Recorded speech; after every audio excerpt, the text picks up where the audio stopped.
कहानी बेटी। बेटियां घर छोड़ती हैं, घर वालों को नहीं, ये भावुक कहानी कर देगी आपकी आंखें नम।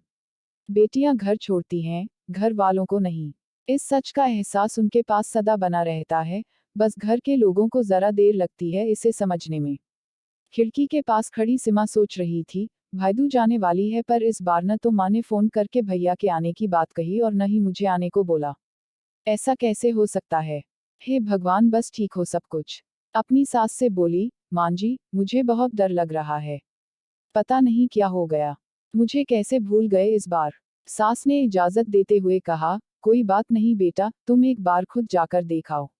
सास की आज्ञा मिलने भर की देर थी कि सीमा अपने पति साथ मायके आ पहुंची। परंतु इस बार घर के अंदर कदम रखते ही उसे सब कुछ बदला सा महसूस हुआ। पहले जहां उसे देखते ही माँ पिताजी के चेहरे खुशी से खिल उठते थे, इस बार उन पर परेशानी की झलक साफ दिखाई दे रही थी। पहले भाभी उसे देखते ही दौड़ी चली आती और प्यार से गले लगा लेती थी, पर इस बार दूर से ही एक हल्की सी मुस्कान दे डाली। भैया भी ज्यादा खुश नहीं दिखे। सीमा ने जैसे तैसे एक रात बिताई, परंतु अगले दिन जैसे ही उसके पति उसे मायके छोड़ वापस गए, उसने अपनी माँ से बात की। तब उन्होंने बताया, इस बार कोरोना के चलते भैया का काम बिल्कुल बंद हो गया। ऊपर से और समस्याएं, बस इसी वजह से तेरे भैया को तेरे घर भी न भेज सकी। सीमा बोली, कोई बात नहीं माँ, ये मुश्किल दिन भी जल्दी निकल जाएंगे, आप चिंता मत करो। शाम को भैया भाभी आपस में बात कर रहे थे जो सीमा ने सुन ली। भैया बोल रहे थे, पहले ही घर चलाना इतना मुश्किल हो रहा था, ऊपर से बेटे की कॉलेज की फीस, परसों भाईदूज है, सीमा को भी कुछ देना पड़ेगा। भाभी बोली, कोई बात नहीं, आप चिंता न करें, ये मेरी चूड़ियां बहुत पुरानी हो गई हैं। इन्हें बेचकर जो पैसे आएंगे उससे सीमा दीदी को त्योफा भी दे देंगे और कॉलेज की फीस भी भर देंगे। सीमा को यह सब सुनकर बहुत बुरा लगा। भैया भाभी ये क्या बातें कर रहे हैं, क्या मैं यहाँ उनको तंग करके कुछ लेने के लिए ही आती हूँ? वह अपने कमरे में आ गई। तभी उसे याद आया कि शादी से कुछ समय पहले जब वह नौकरी करती थी, तो उसने बड़े शौक से अपनी पहली तनख्वाह लाकर पापा को दी थी। तब पापा ने कहा था, ये पैसे अपने पास ही रख ले बेटा, मुश्किल वक्त में काम आएंगे। इसके बाद वह हर महीने अपनी सारी तनख्वाह बैंक में जमा करवाती रही।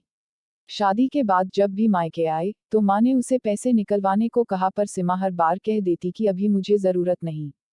पर आज उन पैसों की उसके परिवार को जरूरत है। वह अगले दिन ही सुबह भतीजे को साथ लेकर बैंक गई और सारे पैसे निकलवाकर पहले भतीजे की कॉलेज की फीस जमा की और फिर घर का जरूरी सामान खरीदकर घर वापस आ गई। अगले दिन जब भैया का टीका किया तो भैया ने भरी आंखी से उसके हाथ 100 का नोट रखा। सीमा मना करने लगी तो भैया बोले, ये तो शगुन है पगली, मना मत करना। सीमा बोली, भैया बेटियां मायके शगुन के नाम पर कुछ लेने नहीं बल्कि अपने माँ बाप की अच्छी सेहत की कामना करने, भैया भाभी को माँ बाप की सेवा करते देख ढेरों दुआएं देने और बड़े होते भतीजे भतीजियों की नजर उतारने आती हैं। जितनी बार मायके की दहलीज पार करती हैं, ईश्वर से उस दहलीज की सलामती की दुआएं मांगती हैं। जब मुझे देख माँ पापा के चेहरे पर रौनक आ जाती है, भाभी दौड़कर गले लगाती हैं, आप लाड़ लड़ाते हो, मुझे मेरा शगुन मिल जाता है। अगले दिन सीमा ने मायके से विदा लेकर ससुराल जाने के लिए जैसे ही दहलीज के पार कदम रखा कि भैया का फोन बज उठा। उन्हें अपने व्यापार के लिए बहुत बड़ा ऑर्डर मिला था। वे सोचने लगे, सचमुच बहन बेटियां मायके कुछ लेने नहीं बल्कि अपनी बेशकीमती दुआएं देने आती हैं। जब वे घर की दहलीज पार कर अंदर आती हैं तो बरकत भी अपने आप भीतर चली आती है। हर बहन बेटी के दिल की तमन्ना होती है कि उसका मायका हमेशा खुशहाल रहे और तरक्की करे। मायके की खुशहाली देख उसके अंदर एक अलग ही ताकत भर जाती है, जिससे उसके अपने जीवन में पेश आने वाली मुश्किलों का वो डटकर सामना कर पाती है। भैया की आंखों से खुशी के आंसू बहने लगे।